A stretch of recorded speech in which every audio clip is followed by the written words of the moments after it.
Le rapport qui est remis aujourd'hui au gouvernement est un rapport qui est édifiant.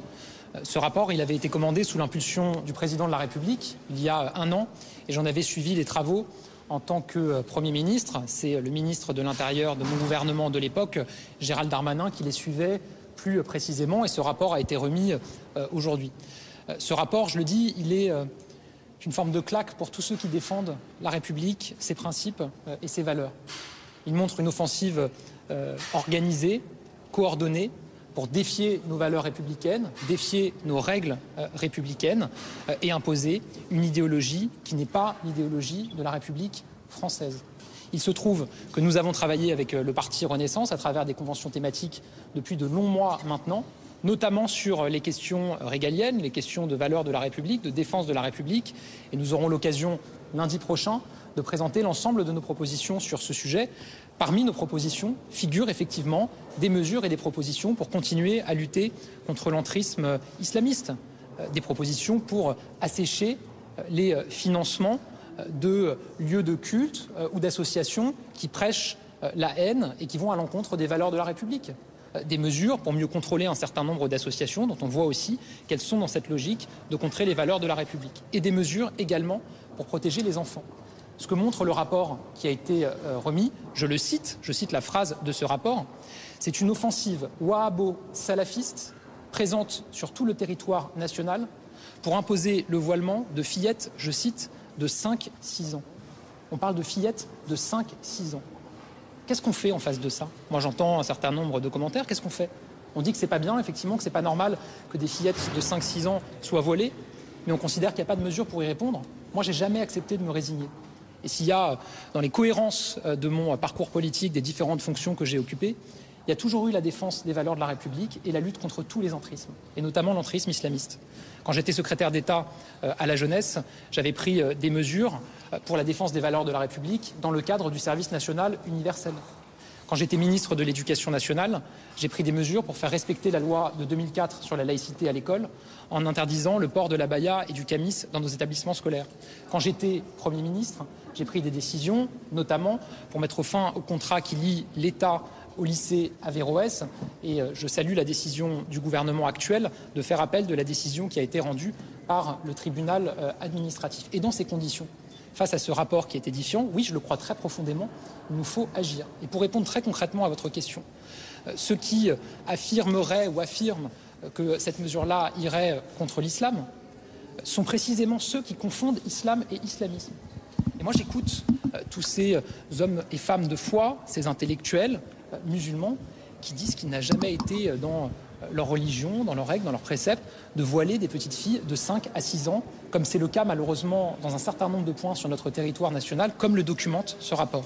Vous avez parlé d'un délit de contrainte.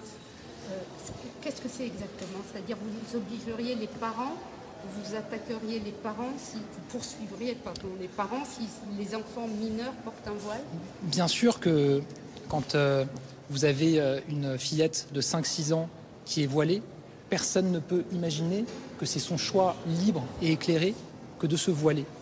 Et donc évidemment, ce qu'il y a autour, ça peut être des parents, ça peut être des associations qui sont dans une logique séparatiste et qui quelque part contraignent une jeune fille à adopter le voile ou à adopter ce comportement. Et donc c'est évidemment ceux qui sont responsables de cette contrainte qu'il faut viser, pas une fillette de 5-6 ans qui, a priori, ne comprend même pas pourquoi est-ce qu'on lui demande de porter le voile. Donc c'est évidemment en direction de ceux qui contraignent au port du voile des fillettes, comme c'est décrit dans ce rapport, que les mesures que nous serons amenés à proposer s'adressent. Alors, un nouveau cap franchi dans l'islamophobie, fait un parallèle avec la répression des protestants et des juifs par le passé.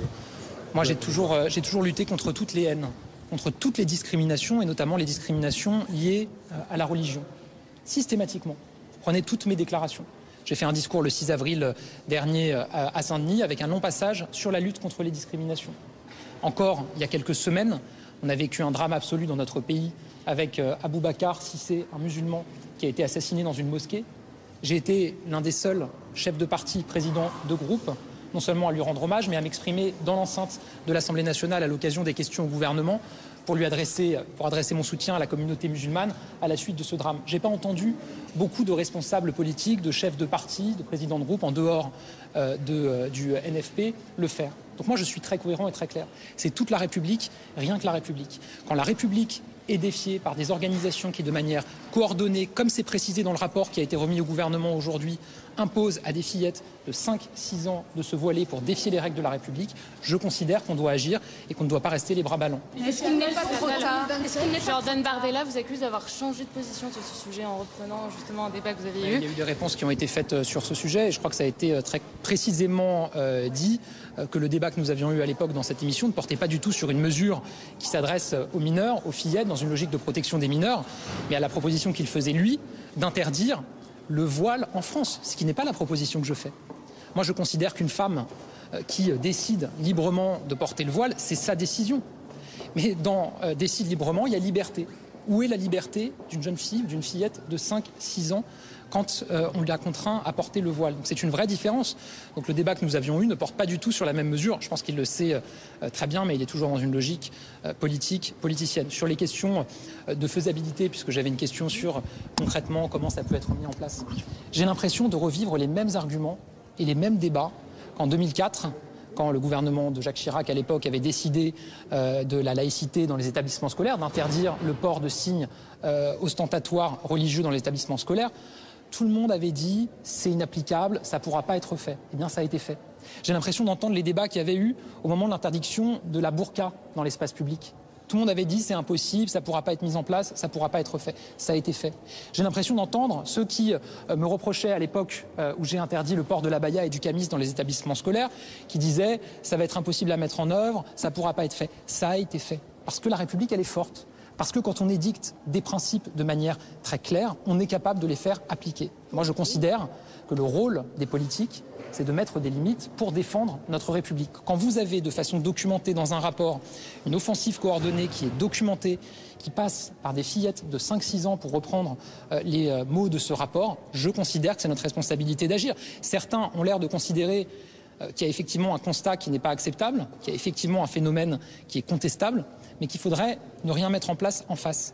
Moi, je considère que notre responsabilité, c'est d'agir. L'islamophobie est aussi documentée en hausse de notre pays. Comment vous faites avec ce genre? Vous vous différenciez d'un Retailleau qui dit abat le voile. On l'entend, on a entendu. Est-ce que vous avez entendu prononcer cette phrase? Dans le débat en France, qui est difficile sur ce sujet-là, l'islamophobie augmente, vous le savez, je ne pense pas que vous pouvez dire le contraire. Comment vous pouvez vous positionner en partageant un gouvernement avec quelqu'un qui dit abat le voile? Comment vous faites pour vous différencier de ce ligne-là? C'est toujours des débats.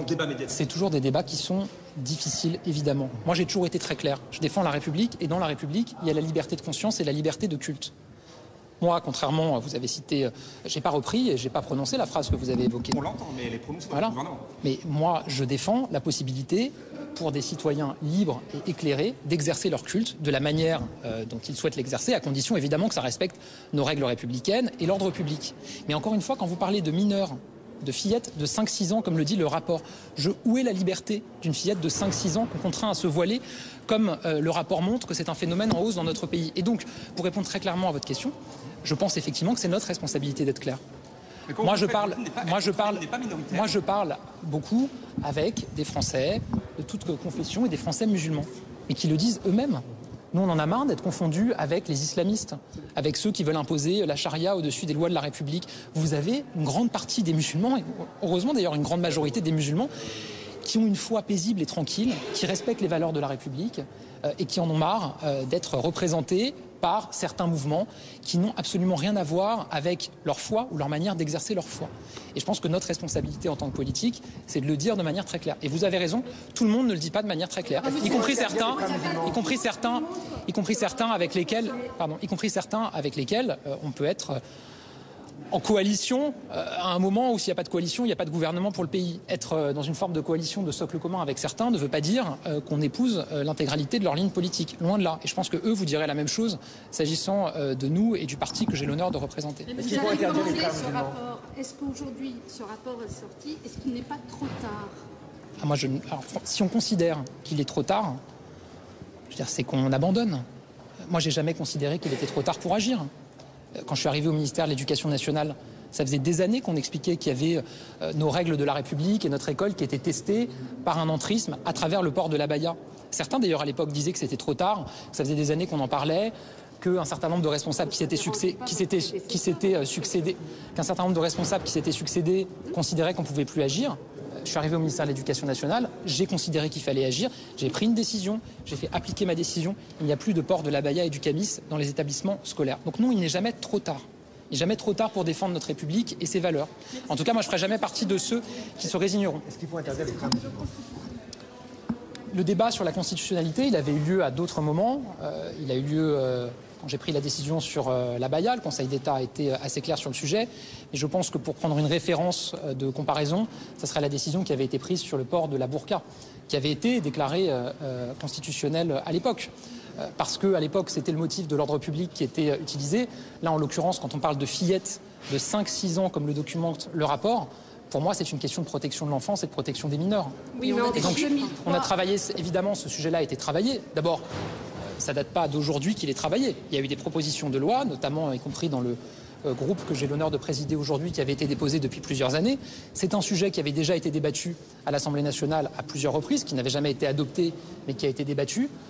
Évidemment, on travaille dans le cadre de mon parti Renaissance avec des juristes, des membres du Conseil d'État sur ce sujet-là. Donc oui, je crois qu'il y a une voie de passage constitutionnelle comme il y en a eu sur d'autres sujets. Pour tout le reste, j'aurai l'occasion la semaine prochaine, je veux pas, parce qu'il y a aussi beaucoup d'autres mesures et c'est important qu'on les mette en avant. J'évoquais sur la lutte contre l'entrisme la question des financements et d'assécher les financements venus de l'étranger qui alimentent des lieux de culte ou des associations qui prêchent la haine et qui vont contre les valeurs de la République. J'ai annoncé des mesures aussi réglementaires sur la question d'associations qui sont aussi dans une logique communautariste ou séparatiste. Il y a d'autres mesures qui seront présentées par ailleurs sur les questions de lutte contre les discriminations qui sont essentielles pour moi, et y compris la lutte contre les discriminations qui touchent nos compatriotes musulmans, parce qu'il y en a aussi, et des mesures plus largement sur les questions de sécurité et de justice. J'aurai l'occasion, à l'occasion de cette conférence de presse... Pardon. Moi, vous savez, j'ai une cohérence là aussi. Je dis depuis un certain nombre de mois maintenant que contrairement à d'autres responsables politiques, je ne considère pas que nous ayons la possibilité de nous payer le luxe de ne rien faire jusqu'en 2027.